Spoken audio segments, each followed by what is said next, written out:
Se terminó el Tour de Francia 2025, pero para nosotros, esto no ha hecho más que empezar.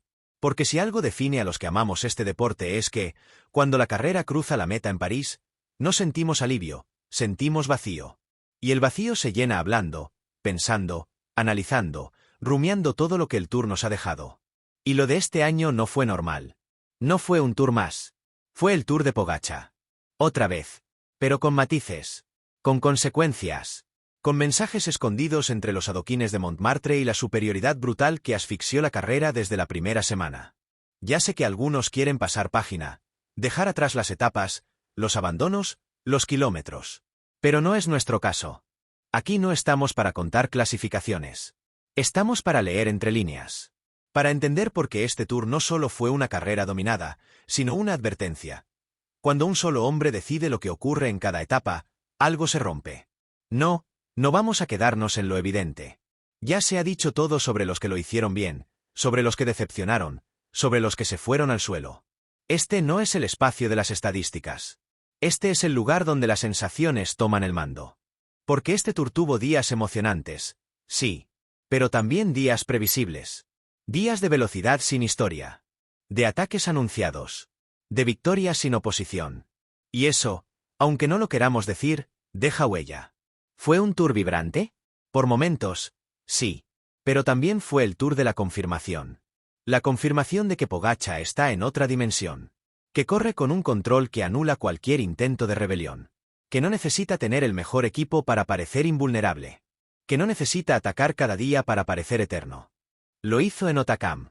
Lo hizo en los Pirineos. Y lo repitió cuando quiso. Porque no tuvo rival.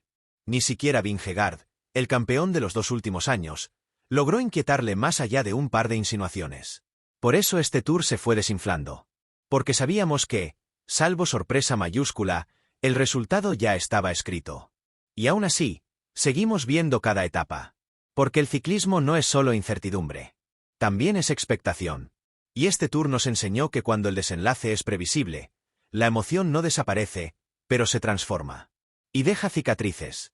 El Tour 2025 arrancó con la ilusión intacta, con etapas trepidantes, caídas, abanicos y tensión desde el primer kilómetro. Todo parecía abierto. Todos querían mirar hacia arriba, pensar que el guión no estaba escrito, que este año podía pasar algo diferente. Pero bastó una sola jornada de montaña para que todo se ordenara. Para que el líder que ya todos esperaban dejara claro que no había espacio para soñar. Pogačar se encargó de cerrar la historia antes de que comenzara el clímax. Entonces llegó el silencio. Un silencio raro. Porque el Tour seguía en marcha. Había ataques, fugas, emoción en la televisión. Pero el foco, el auténtico núcleo de esta carrera, la lucha por el maillot amarillo, ya no tenía chispa. Ya no existía. Porque no se puede hablar de lucha cuando uno corre en otra liga. No se puede hablar de tensión si no hay amenaza real. El problema no fue la falta de espectáculo. El problema fue que sabíamos que nada de lo que ocurriese cambiaría lo importante. El Tour ya tenía dueño. Y cuando una carrera de 3 semanas queda reducida a una sucesión de días que giran alrededor de un único ciclista, todo se distorsiona. La épica desaparece. La resistencia se convierte en supervivencia. Y el resto del pelotón deja de correr por la victoria y empieza a correr por salvar la dignidad. Porque ni siquiera Vingegaard, que llegaba como el rival más fuerte, el único con historial para ponerle contra las cuerdas, pudo hacerle sombra. Recuperó sensaciones. Sí. Dio señales de vida. Sí. Pero nunca estuvo cerca. Nunca le respiró en la nuca. Y eso es más doloroso que una derrota clara. Porque cuando das todo y ni siquiera logras inquietar, la impotencia pesa más que la caída. Aquí está la gran paradoja. Fue un Tour rápido, explosivo, muy físico. Pero todo ese esfuerzo no tuvo impacto real en la clasificación general. Porque el líder no estaba defendiendo, estaba controlando. Dominando. Asegurando. Y cuando el Tour se convierte en eso, deja de ser una guerra y se convierte en una ceremonia. Una ceremonia de poder donde solo uno decide cuándo empieza el espectáculo y cuándo termina. Hay derrotas que duelen por lo que se pierde. Y hay otras que escuecen por lo que revelan. Lo de Vingegaard en este Tour no fue solo una segunda plaza. Fue un espejo. Uno que devolvió la imagen de un campeón aislado, sin mando, sin respaldo, sin margen para rebelarse. Y eso, en un equipo como Visma Lease Bike, donde se presume estructura, control y estrategia quirúrgica, es una señal preocupante.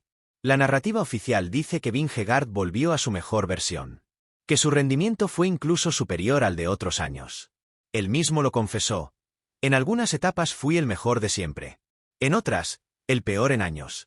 Pero esa honestidad solo confirma lo que todos vimos. Un Tour a 2 velocidades. Una carrera donde Pogačar dominó desde el centro y donde Vingegaard pedaleó en una especie de tierra de nadie. Sin fuerza para atacar, sin equipo para asfixiar, sin aliados para cambiar la historia. Eso en Visma es un terremoto. Porque cuando uno revisa las etapas y ve cómo Jorgenson trabajó para Van Aert en la última jornada, cuando recuerda que Sepp Kuss no estuvo nunca donde se le necesitaba, cuando analiza la gestión de los recursos de la escuadra neerlandesa, solo puede preguntarse una cosa. ¿Estaba el equipo realmente comprometido con Vingegaard como líder único? ¿O simplemente cumplieron con lo justo y apostaron por otros objetivos? En Dinamarca, el debate ya es público. Y el propio entorno de Vingegaard ha dejado entrever su descontento. Porque no es solo perder contra Pogačar. Es no tener la opción de intentarlo de verdad. Es no tener un equipo entregado a una única misión. Es volver a casa sabiendo que no fallaste tú, falló todo lo que te rodeaba. Eso abre un escenario incómodo. Porque Vingegaard tiene contrato. Pero también tiene memoria. Ya vivió una situación parecida en la Vuelta de 2023, cuando le tocó ceder el liderazgo a Kuss en una decisión extraña. Este Tour es otro capítulo en esa colección de grietas. Y llega un punto en que, aunque tengas uno de los mejores equipos del mundo, si no eres su única prioridad, no hay Tour que ganar. Ganó el Tour. Por cuarta vez. Con una autoridad descomunal. Con ataques certeros. Con esa mezcla imposible de instinto y cálculo que solo él maneja. Pogačar volvió a levantar los brazos en París, sonrió, agradeció, alzó el trofeo, pero cuando habló, cuando se le vio fuera del podio, el mensaje era otro. No de celebración. De agotamiento. De saturación. De un tipo que sabe que está ganando demasiado, y que eso tiene un precio. Porque lo que se respiró al final de este Tour no fue alegría plena. Fue alivio. Como si Pogačar necesitara cruzar esa línea de meta no para coronarse, sino para escapar. Para parar. Para respirar. Estoy deseando irme de vacaciones, no veo el momento de que esto termine, dijo en los últimos días. Y no eran frases al azar. Eran un grito desde dentro. Ganó. Pero terminó roto. Eso no es casualidad. Llevamos 2 años viendo a Pogačar correrlo todo. Ir al máximo. Tour, Giro, clásicas, juegos, mundial. Siempre en forma. Siempre en primera línea. Siempre con la obligación de no fallar. Es lo que pasa cuando eres el número 1 y actúas como si nada pesara. Pero pesa. Y este Tour fue la gota que rebosó ese vaso invisible que muy pocos se atreven a mirar. Por eso no estará en la Vuelta. Porque su cuerpo puede con todo, pero su cabeza ha empezado a decir basta. Y ese basta no es una rendición. Es una estrategia. La de un campeón que ha entendido que no se puede ganar siempre. Que para seguir dominando, hay que saber parar. Elegir. Filtrar. Respirar. Porque si algo ha dejado claro este Tour es que cuando Pogačar está en forma, nadie le discute. Pero si él cae en el desgaste, se abre una grieta. No ir a la Vuelta no es una noticia cualquiera. Significa que Pogačar va a proteger su carrera. Que va a cuidar su longevidad. Que no va a quemarse por ganar más rápido. Porque este año, más que nunca, ha comprobado que el Tour te da gloria, pero también te deja vacío. Esa es la gran victoria silenciosa del 2025. Pogačar no solo ganó el Tour. También ganó el derecho a parar. Se acabó el Tour. Pero lo que deja no es solo un podio. Deja preguntas. Deja sombras. Deja pistas. Y deja también cicatrices. Porque si hay una verdad incómoda que no se puede esquivar, es esta. El ciclismo español ha tocado fondo. Es el Tour más pobre en décadas. Sin nadie en el top 10. Sin victorias. Sin un ataque que se recuerde. Con ausencias que pesan y abandonos que duelen. Carlos Rodríguez fuera por caída. Enric Mas otra vez al suelo. Iván Romeo acariciando una fuga, para terminar en el asfalto. Y el único en cruzar la meta con algo de dignidad fue Cristian Rodríguez. 20º. El mejor español. El dato es frío. Pero el mensaje que lanza es brutal. España ya no está en la pelea. Ni en montaña. Ni en fugas. Ni en la lucha por etapas. Se ha perdido presencia. Se ha perdido peso. Y lo más grave, Se ha perdido miedo. Porque ahora, cuando un español ataca, el pelotón no reacciona. ¿Es el fin de una era? Puede ser. Pero también puede ser el principio de otra. Porque no es una generación lo que ha fallado. Es un ciclo que se ha agotado. Y lo que viene, si se gestiona bien, puede volver a ilusionar. Ayuso, Landa, Bilbao, Barceló, García Pierna, Romeo. Nombres hay. Calidad también. Falta dirección. Falta ambición. Falta convicción. Y sobre todo, falta estar en las grandes citas. Este Tour no los tuvo. Y eso lo condicionó todo. Pero no es solo España.